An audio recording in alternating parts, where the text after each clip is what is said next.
Baik, selamat datang kembali pada video kuliah tentang kompresi multimedia, di mana pada kesempatan kali ini kita akan membahas topik kedua tentang kompresi audio, di mana di sini kita akan membahas tentang kompresi audio untuk standar MPEG. Oke, pada pengolahan kompresi citra kita sudah membahas kepanjangan dari MPEG, yaitu eh, merupakan salah satu standar ya, di mana MPEG adalah kependekan dari Motion Picture Expert Group. Oke, jadi di sini salah satu contohnya adalah kompresi audio MP3 ya, atau audio layer coding 3. Jadi nanti akan kita bahas apa kira-kira spesifikasi dari kompresi MP3 itu bagaimana. Oke, tapi sebelumnya akan kita bahas dulu prinsip-prinsip dasar kompresi audio yang berbasis MPEG ini. Oke, seperti pada video kuliah sebelumnya, sebagian besar materi gambar dan tabel pada slide ini diambil dari buku Introduction to Data Compression yang dikarang oleh Khalid Sayud dan diterbitkan oleh Morgan Kaufman pada tahun 2018. Oke, baik. Jadi, adik-adik semua nanti untuk mengetahui lebih detail tentang kompresi berbasis MPEG ini bisa merujuk kepada referensi yang ada di sini. Oke.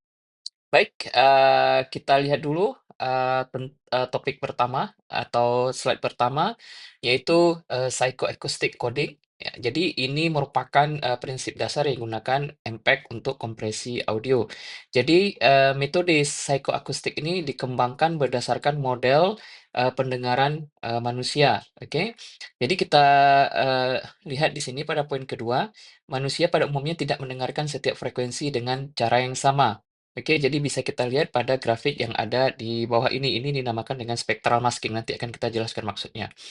Nah, berdasarkan karakteristik dan keterbatasan sistem sensor pendengaran, informasi yang tidak perlu bisa dihilangkan. Nah, jadi informasi yang dihilangkan ini adalah prinsip dasar kompresi, terutama untuk teknik lossy compression. Oke, baik. Sekarang kita lihat dulu poin kedua dari grafik ini, ya. Jadi di sini kita mempunyai grafik spectral masking. Ya, nanti kita oke, mungkin kita lihat saja di slide berikutnya. Jadi tentang spectral masking ini, ambang pendengaran tidak sepenuhnya tetap dan biasanya meningkat ketika beberapa suara mengenai telinga manusia dan ini disebut dengan spectral masking. Oke, jadi kita lihat dulu yang ini, yang psycho acoustic coding atau psychoacoustic modeling. Jadi di sini kita mempunyai grafik di mana sumbu horizontal adalah frekuensi, kemudian sumbu vertikal adalah SPL. SPL adalah kependekan dari saya tulis di sini saja ya.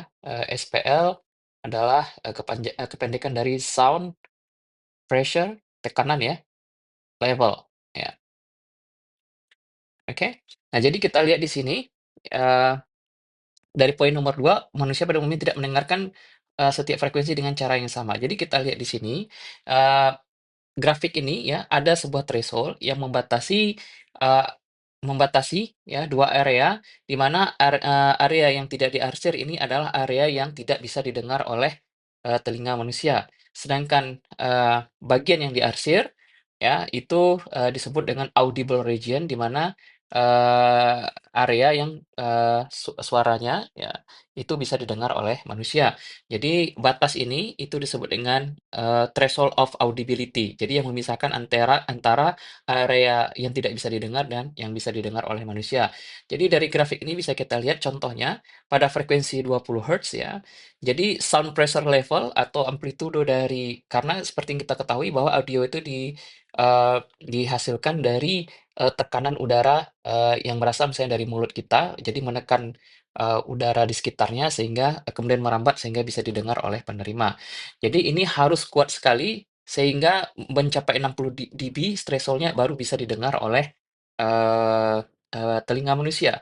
Nah, tetapi kalau untuk frekuensi 50 Hz, dia hanya butuh sound pressure level-nya sekitar 40 dB bisa didengar manusia. Jadi ini lebih rendah ya, sound pressure level untuk frekuensi 50 Hz dibandingkan 20 Hz.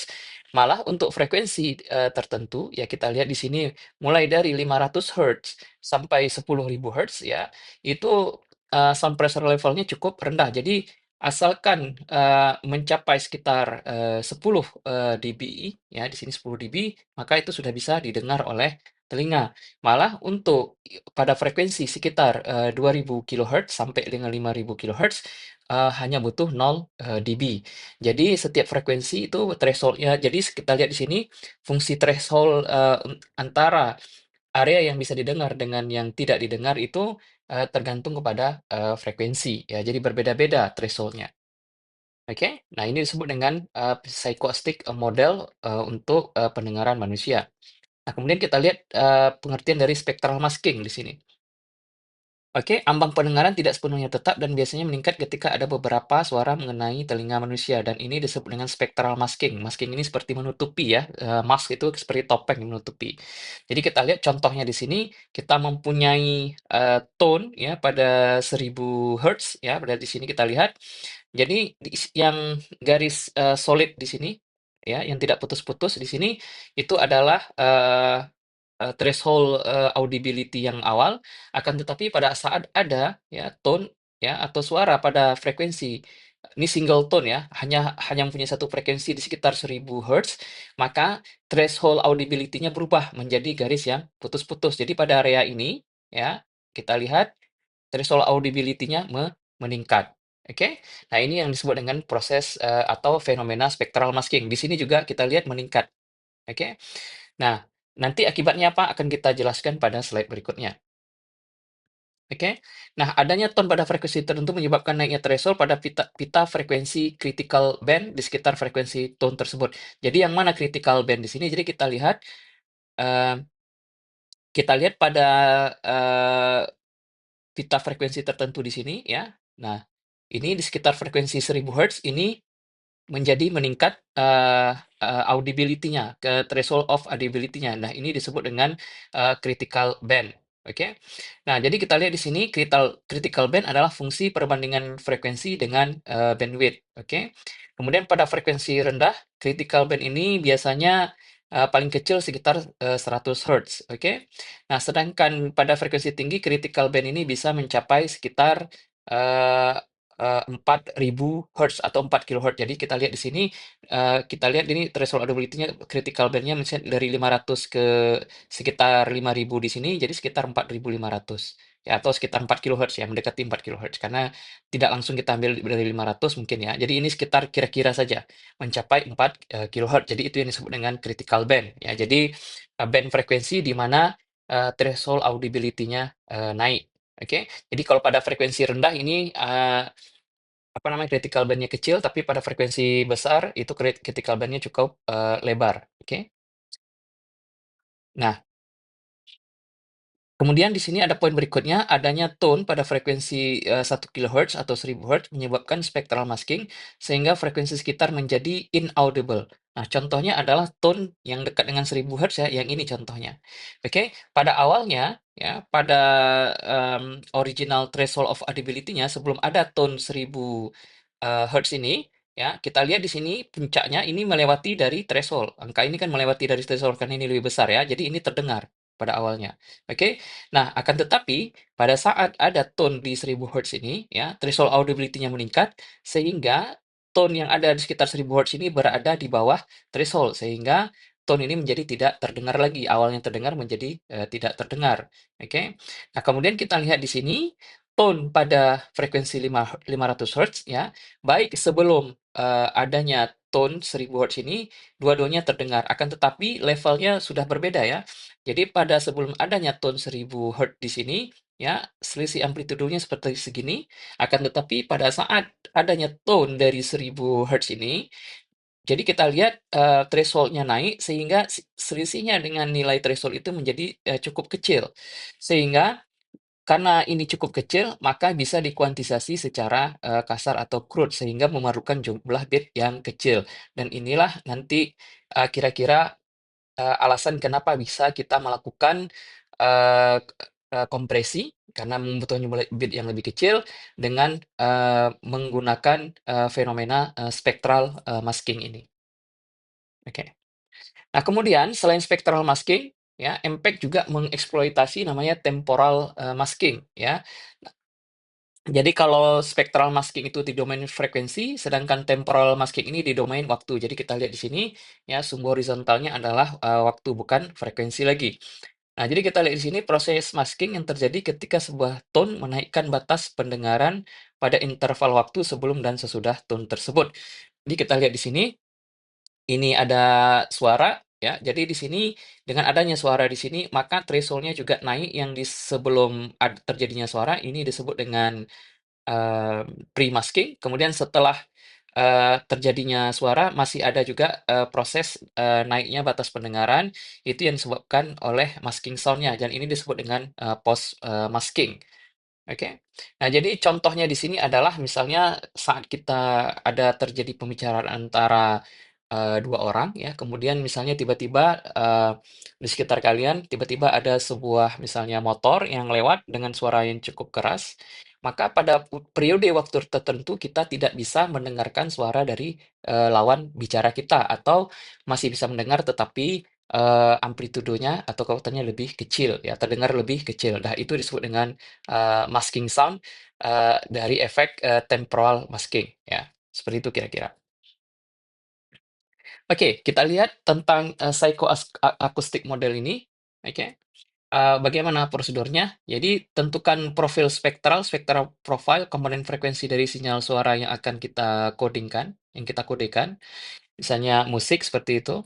Kemudian input audio dibagi menjadi beberapa segmen dengan proses windowing, ya. Jadi misalnya kita gambarkan terhadap frekuensi, ya, ini terhadap frekuensi, kemudian kita bagi ke dalam beberapa band frekuensi, oke. Nah, ini disebut dengan windowing. Jadi kita bagi menjadi beberapa segmen atau beberapa window, oke. Sorry, ini oh, ini terhadap waktu dulu, sorry. Sorry, mohon maaf. Ini adalah proses awalnya untuk membagi kita menjadi beberapa ini, ya. Jadi kita ini sebagai fungsi dari waktu dulu. Jadi kalau ada misalnya sinyal suara, ya kita bagi menjadi beberapa bagian. Kemudian nanti setiap bagian kita robah ke domain frekuensi. Oke, kita ubah menjadi beberapa blok atau segmen, kemudian kita robah ke domain frekuensi. Nah, kemudian kita tentukan SPL, ya, dari setiap band spektral. Jadi misalnya yang di sini, ya, kita gambarkan lagi ini frekuensi, kemudian ini SPL-nya berapa. Oke, kemudian kita identifikasi mana yang menjadi tone, ya, kemudian yang mana bukan menjadi non tonal, oke. Kemudian masker yang berada di bawah batas pendengaran dapat dihilangkan karena itu kita tidak bisa mendengarnya. Jadi itu bisa kita hilangkan komponen frekuensi yang berada di bawah batas pendengaran. Nah, kemudian bila terdapat dua masker yang berdekatan dalam frekuensi, maka masker yang mempunyai amplitudo lebih rendah bisa dihilangkan. Jadi misalnya ada masker, ya, ada dua buah biji di sini, satu lebih besar dibandingkan yang lain, yang ini bisa dihilangkan. Kemudian kita tentukan global masking threshold-nya. Oke, oke semua. Oke. Oke, jadi seperti ini kira-kira apa namanya ilustrasinya. Jadi ini eh, yang originalnya sebelum ada tone. Nah, kemudian dengan adanya tone nanti berubah dari batas pendengarannya. Oke. Jadi ini adalah tone-tone yang kita peroleh dari sinyal suara kita, sehingga ini bagian ini menaikkan dari threshold of audibility-nya. Oke.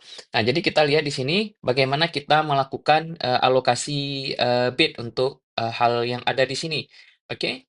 Jadi kita lihat pada tone-nya sendiri, pada tone tertentu. Nah, ini kita kalau dia melebihi eee, dari threshold audibility, maka kita gunakan lebih banyak bit untuk mengkuantisasi band yang ini, oke. Contohnya yang ini, kemudian yang ini. Nah, kemudian untuk tone yang di sini karena dia berada di bawah threshold, maka ini bisa kita hilangkan sehingga kita tidak perlu, apa namanya, mengalokasikan bit untuk mengkuantisasi tone ini.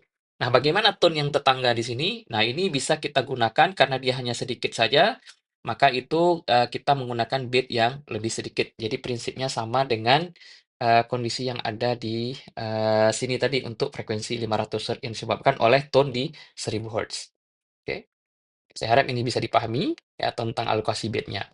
Nah, kemudian kita lihat blok diagram dari MPEG audio coding sendiri. Jadi di sini pembahasan tentang proses, pengkodean audio dengan MPEG ini akan saya jelaskan secara sekilas saja, secara umum, tidak terlalu detail karena, eee, penjelasan detail itu di luar skop, apa namanya, kuliah untuk anak semester 5 atau tahun ketiga ya. Jadi, itu cukup advance, ya mungkin detailnya, bisa dibaca sendiri bagi yang berminat atau mungkin nanti bisa kalian explore sendiri pada waktu melakukan studi lanjut. Oke. Nah, jadi kita lihat, prosesnya. Ini adalah input audio dari blok diagramnya. Nah, inputnya ini terdiri dari, 16 bit PCM. Ingat kembali 16 bit PCM ini adalah, eee, jumlah bit yang kita gunakan pada waktu proses, kuantisasi, oke? Kemudian,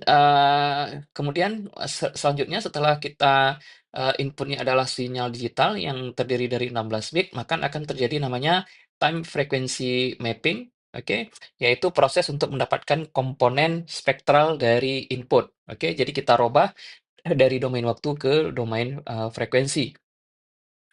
Oke. Nah, kemudian masuk ke proses, quantization and, coding. Jadi termasuk dalam proses, kuantisasi ulang dan, coding ya. Jadi untuk, mendapatkan jumlah, bit yang lebih, kecil. Nah, proses kuantisasi dan coding ini dibantu dengan, model psikoakustik yang sudah kita jelaskan pada, slide sebelumnya. Jadi inputnya ke sini ya, jadi input asli ya. Ya, ini spektrum untuk yang aslinya, kemudian ini setelah di, frekuensinya, kemudian ini digabungkan informasi dari sinyal sebenarnya, kemudian, informasi dari time frequency mapping-nya untuk mendapatkan spectral masking sama, temporal masking-nya, kemudian itu digunakan untuk proses kuantisasi dan coding. Coding ini artinya kita terjemahkan ke dalam bentuk bit.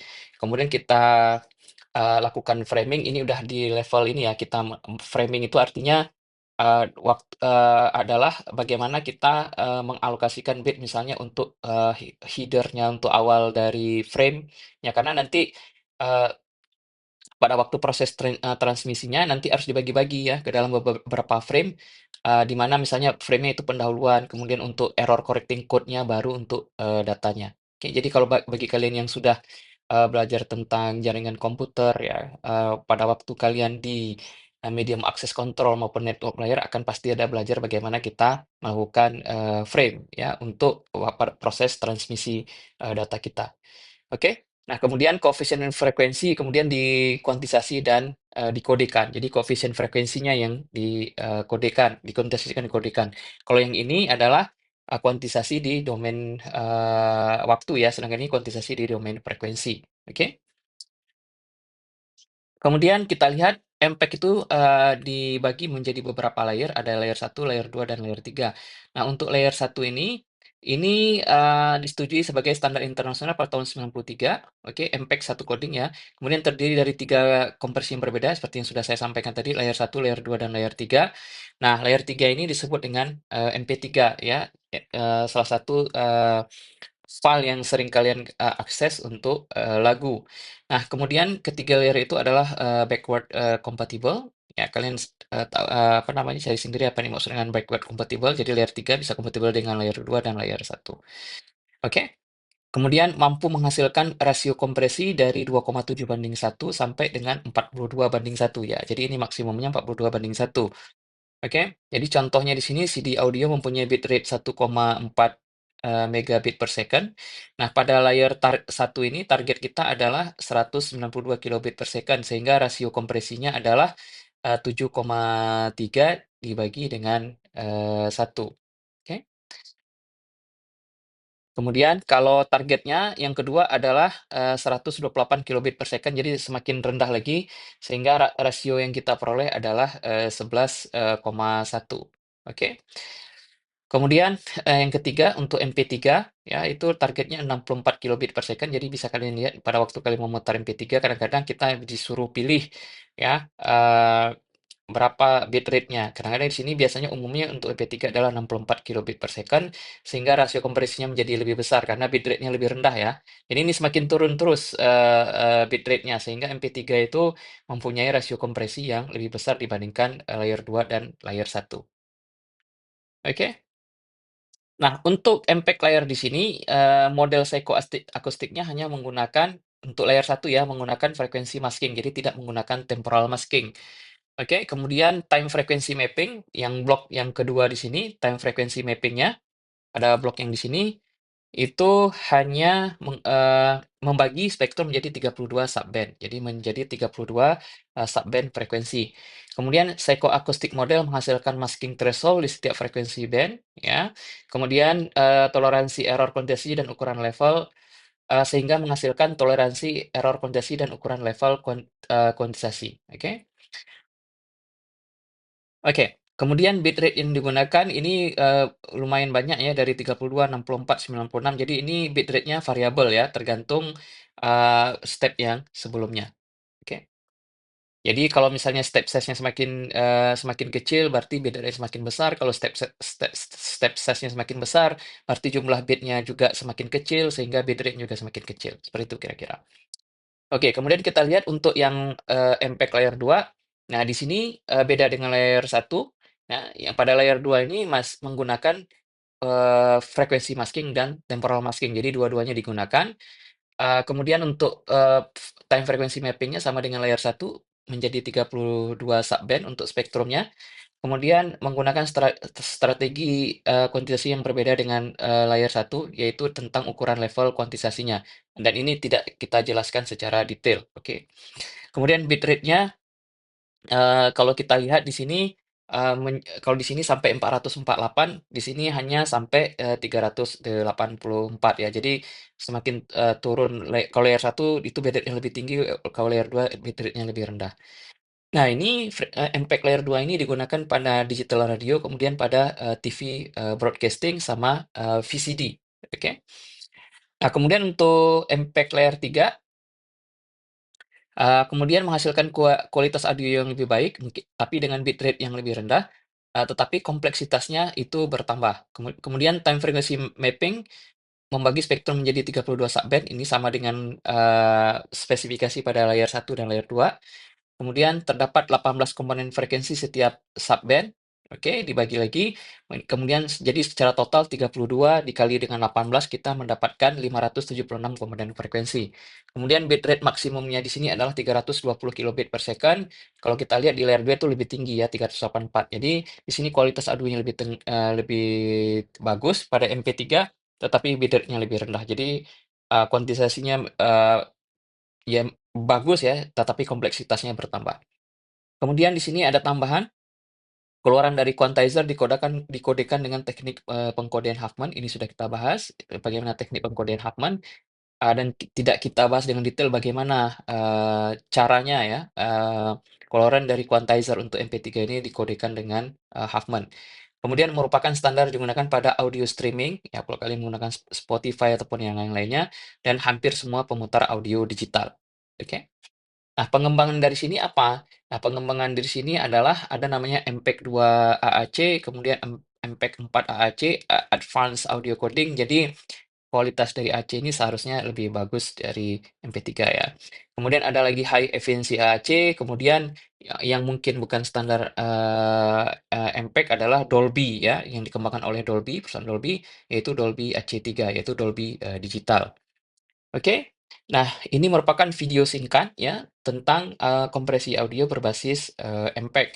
Saya harap ini bisa menjadi pengetahuan umum kalian tentang kompresi audio ya. Jadi pada video kuliah sebelumnya kita sudah membahas tentang DPCM, di sini sudah membahas tentang ya secara general ya, tidak secara detail tentang kompresi audio berbasis MPEG dan menggunakan psychoacoustic model pendengaran manusia.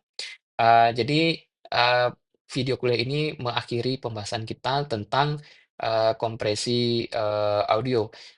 Bisa jadi di masa yang akan datang kita akan menambah bahan tentang teknik-teknik kompresi audio yang lain. Oke, sampai jumpa lagi pada video kuliah lainnya.